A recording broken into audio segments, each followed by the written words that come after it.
আসসালামু আলাইকুম। তোমরা যারা ভিডিওটা ওপেন করেছো, আমি যা বলবো এটা কিন্তু তুমি নিজেই জানো, বাট তোমার সন্দেহ হচ্ছে আচ্ছা আমি আসলে কোনগুলো ভুল করেছি। ভুলটা কিন্তু তুমি করছো, বুঝছো? ভুলটা তুমি করছো, বাট তোমার মনে হচ্ছে যে আদৌ কি এগুলো ভুল নাকি আমি যা করছি সেগুলোই ঠিক। তো এই বিষয়টা নিয়ে আমি আলোচনা করব। তার আগে একটা কথা বলে নেই যে এখানে তাকদির যেটা রয়েছে, ভাগ্য যে কনসেপ্টটা রয়েছে, এটাকে আমাদের মানতেই হবে। এটাকে আমাদের মানতেই হবে যে সৃষ্টিকর্তা 50,000 মানুষ সৃষ্টি 50,000 বছর আগে, আমি জানি না হাদিসটা কতটুকু সঠিক আর কি, বাট এটাতে বিশ্বাস করি যে তাকদির যেটা এটা অবশ্যই তোমাকে মানতে হবে। যে তাকদিরে সৃষ্টিকর্তা তোমার জন্য যা লিখে রাখছে এটাই তোমাকে গ্রহণ করতে হবে। বুঝতে পেরেছো? আমরা মনে করতেছি আরে এটা হয়ে গেলে তোমার লাইফ অনেক সাকসেস হয়ে যেত, অনেক কিছু হয়ে যেত, বাট এটার ভিতরে যে ক্ষতি আছে কিনা এটা কি আমরা জানি? আমরা কিন্তু জানি না, এটা কিন্তু আমরা জানি না। তো দোয়া করার ক্ষেত্রে আমাদের ঠিক এইভাবে করা উচিত যে আল্লাহ আমার জন্য যেটা কল্যাণকর সেটা সেটা আমাকে যেন সে দিয়ে দেয়। তো দেখো, আমি যদি বলি আমার চট্টগ্রাম বিশ্ববিদ্যালয়ে যারা চান্স পেয়েছে আর কি, তাদের মধ্যে যদি আমি বলি যে অনেকেই ছিল যে ভাইয়া শেষ মুহূর্তে ভাইয়া আমার তো পরে এগুলো কমপ্লিট হয় না, কিভাবে কি করব।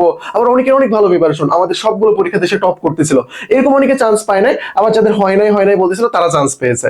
মানে কিছু কিছু জনকে দেখবা, আবার অনেকেই যারা আছে, তোমরা যারা কেউ যদি চান্স পেয়ে থাকো আমার ভিডিও দেখতেছো, তোমরা আবার নিজেকে বলবো আরে আমি তো চান্স পাওয়ার যোগ্য ছিলাম না, কেমনে চান্স পেয়ে গেলাম।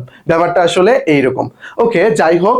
তো তুমি অ্যাকচুয়ালি যে ভুলগুলো করছো আমি এটা নিয়ে কথা বলবো। তুমি যদি মনে করো যে আমি ভুলগুলো করি নাই, কোনো কিছু করি না, তারপরে আমি চান্স মিস হয়ে গেছে, তাহলে বলবো যে তাকদির, এটা মেনে নাও, পরবর্তীর জন্য তুমি আবারও ট্রাই করো ভালোভাবে। তো চলো আমি প্রথমে যেটা নিয়ে আলোচনা করব, একটু ওয়েট। আমি আমার ভিডিওতে আমি সবকিছু বলে নেই, কারণ এখানে প্রত্যেকটা বিষয় রয়েছে আর কি, যেটার পেছনে আমরা আসলে কারিগর না। তো এটা তোমাকে বুঝতে হবে ব্যাপারটা। ওকে, প্রথমত যে এটা হইলো, আমি সর্বপ্রথম যেটাকে দোষ দেব এটা হলো মোবাইল।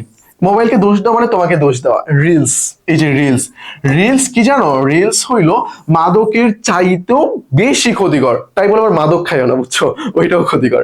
ওকে, এই রিলস, রিলস ধরো তুমি পড়তেছো, পড়তে পড়তে তোমার মনে হচ্ছে এটার ওয়ার্ড মিনিংটা কি একটু দেখি তো। এই ওয়ার্ড মিনিং দেখতে যে তোমার পুরো 30 মিনিট শেষ। বুঝতে পেরেছো? আর একটা কথা বলি, সেটা হইলো রিলস এর 5 মিনিট, বাস্তবের 30 মিনিট, এরকম কিন্তু সময় চলে যায়। আবার তুমি যখন, আমি তোমাকে বলি, তুমি পড়তেছো না, হঠাৎ করে একটা রিং আসছে, তুমি জাস্ট ওইদিকে তাকাইছো ফোনের দিকে, তোমার আবারও পড়াশোনায় মনোযোগ দিতে আবারও কত মিনিটের মতো লাগবে জানো? 5 থেকে 10 মিনিটের মতো লাগবে আবারও ওইটার মনোযোগ ফিরিয়ে নিয়ে আসতে। বুঝতে পারছো ব্যাপারটা? এটা। আর পড়াশোনার ক্ষেত্রে আমাদের যে টার্গেটটা রাখা উচিত, আমি মনে করি, আমার যেটা বলে আর কি, অনেকে একটু বেশি টাইম নেয়, বাট আমি মনে করি যে একটা মানুষের কখনোই 30 মিনিটের বেশি মনোযোগ কখনোই এটার উপর থাকে না। তো আমাদের অ্যাকচুয়ালি কি করতে হবে, আমি যদি পড়ি, আমি 30 মিনিট আমি একেবারে কনসিস্টেন্সি ধরে মনোযোগ নিয়ে কি আছে এর মধ্যে, আমি 30 মিনিট টোটাল ভালোভাবে দেখে নিলাম, তারপর মনে হচ্ছে মানে কেমন জানি লাগতেছে, ওকে এই 5 মিনিট আমি কি করবো, 5 মিনিট চুপ করে ভাববো যে আচ্ছা আমি কি পড়লাম বা কিরকম, হ্যান রেস্ট, রেস্ট। আর বইয়ের কথা ভাবতে মন চাচ্ছে না, এই যে টেবিলে মাথা এরকম দিয়ে আচ্ছা আমি 5 মিনিট রেস্ট, রেস্ট নিয়ে আবার আমারও পড়া শুরু। এটা অনেকে এটা ফলো করে, আর একটা ফলো করে হলো 55 মিনিট। তো তোমার যেটা ভালো হয়, আমি মনে করি তুমি যদি কেবল বেসিক থেকে শুরু করতে চাচ্ছ, তাহলে আমি মনে করবো যে 30 মিনিট যে প্ল্যানটা আছে এটা তুমি ফলো করতে পারো। আর তোমার যদি কনসিস্টেন্সি ভালো থাকে, তাহলে তুমি এই যে এটা 55 মিনিটস এটা। তাহলে এই যে মোবাইলের যে আসক্তি যে এইটা কমাতে হবে। ভাই আমাদের সব কার্যক্রম তো অনলাইনে, ভাই অনলাইনে হয়েছে, তোমাকে সারাদিন ফোন নিয়ে থাকতে হবে না। যখন অনলাইনে ক্লাস তখন ক্লাস দেবে, অনলাইনে যখন পরীক্ষা তুমি তখন পরীক্ষা দেবা। আর বাইরে ফোন না, ফোন জমা দাও তোমার আব্বুর কাছে জমা দাও, বা তুমি যদি মেসে থাকো আর কি, ফোন লক করে রাখে দাও যে না আমি টাচ করবো না এই সময়টাতে। এটা তো বুঝতে হবে ব্যাপারটা। ওকে, দেন আমাদের যেটা, এটা হইলো সিলেবাস। সিলেবাস, অ্যাডমিশনের কোনো সিলেবাস হয় না, তাই না? তো অ্যাডমিশনের কোনো সিলেবাস হয় না। তুমি জিকের মধ্যে কি ফিজিক্স, কেমিস্ট্রি, বায়োলজি পড়ো না। তো অ্যাডমিশনের 90% কভার করার জন্য একটা সিলেবাস আছে, বাকি 10% কে ফেলে দিতে হবে। বাকি 10% কে ফেলে দিতে হবে। 100-এর মধ্যে 100 পেয়ে কেউ কখনো চান্স পায় না। সিলেবাস বলতে অ্যাকচুয়ালি আমি এখানে বুঝাচ্ছি হইলো ইম্পর্টেন্ট যে টপিকসটা আছে, আগে ভালো করে শোনো। এখন বলবো যে ভাইয়া আপনি সিলেবাস কই পাইলেন অ্যাডমিশনের? ইম্পর্টেন্ট কিছু টপিকস আছে যেখান থেকে ঘুরে ফিরে বারবার কোশ্চেন করে। ভাই বিসিএস এ কোশ্চেন রিপিট হয়, বিসিএস একটা নির্দিষ্ট সিলেবাস মেইনটেইন করে তারা কোশ্চেন করে, সেখানে ইউনিভার্সিটি কি, বুঝতে পারছো? যদিও তারা উল্লেখ করে বলে না যে আমরা এখান থেকে কোশ্চেন করবো, বাট তুমি যদি কোশ্চেন ব্যাংক গুলো ভালোভাবে পড়ো, কিছু নির্দিষ্ট টপিকস তুমি খুঁজে পাবা, যে টপিকস গুলো যদি ভালোভাবে কমপ্লিট করি, দেখা যাবে যে সব ইউনিভার্সিটির জন্য 60% কমপ্লিট হয়ে যাচ্ছে। সব ইউনিভার্সিটির জন্য 60% কমপ্লিট হয়ে যাচ্ছে। এখন দেখবা কিছু জায়গায় দেখবা কিছু কিছু নতুন আইটেমস আসতেছে, এইগুলো জাস্ট ওই ইউনিভার্সিটির জন্য আলাদা করে পড়ে নিবা। তো তুমি সবগুলো কোশ্চেন ব্যাংক নিয়ে, সবগুলো কোশ্চেন নিয়ে তুমি যদি অ্যানালাইসিস করে টপিক সিলেকশন করতে পারো, এটা অনেক ইম্পর্টেন্ট ভাই, টপিক সিলেকশনটা অনেক অনেক বেশি ইম্পর্টেন্ট। এটা তুমি যদি করতে পারো দেখবা সবগুলো ইউনিভার্সিটির প্রিপারেশন 60% সেম। তুমি দেখবা বাংলাতে কোন ইউনিভার্সিটি নতুন একটা টপিক আসতেছে, ইংরেজিতে একটা নতুন, বা এখানে ম্যাথ থেকে কোশ্চেন করা হচ্ছে, জিকের মধ্যে আইকিউ থেকে কোশ্চেন করা হচ্ছে, এই যে একটা নতুন নতুন বিষয় আসতেছে, এইগুলো জাস্ট তোমার আলাদা করে 40% প্রিপারেশন।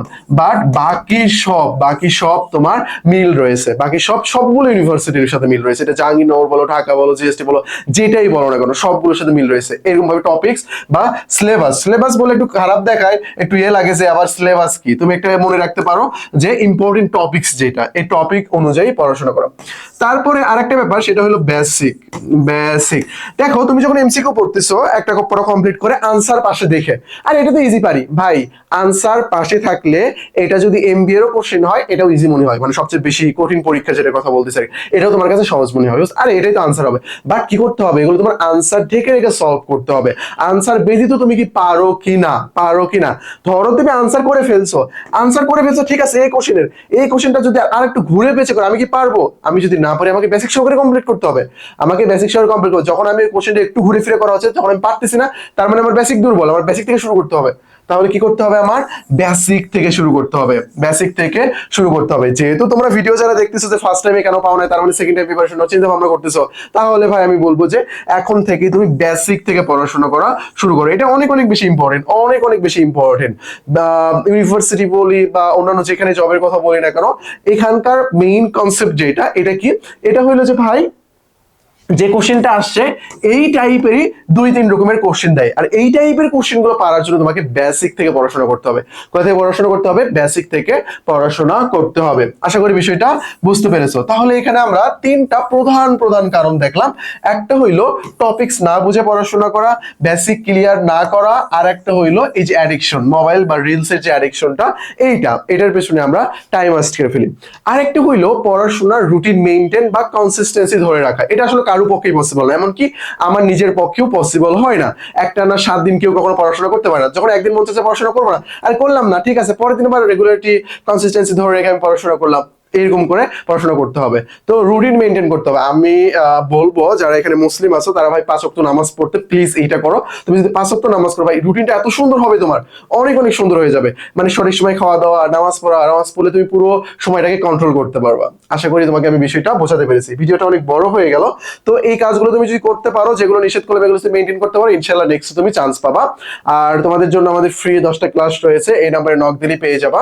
ওকে, আমাদের যে রিভিশন ব্যাচ চলতেছে এটা তোমরা দেখতে পারো। তারপরে আমাদের জিএসটির জন্য 2টা বই রয়েছে, GK ultimate suggestion, GK ultimate MCQ practice. Okay, আর অ্যাডমিশন সংক্রান্ত যে কোনো সমস্যা আমাদের এই নম্বরে নক দেবা, আমরা তোমাকে সেটা সলভ করে দেবো। তো আজকে এই পর্যন্তই। আসসালামু আলাইকুম।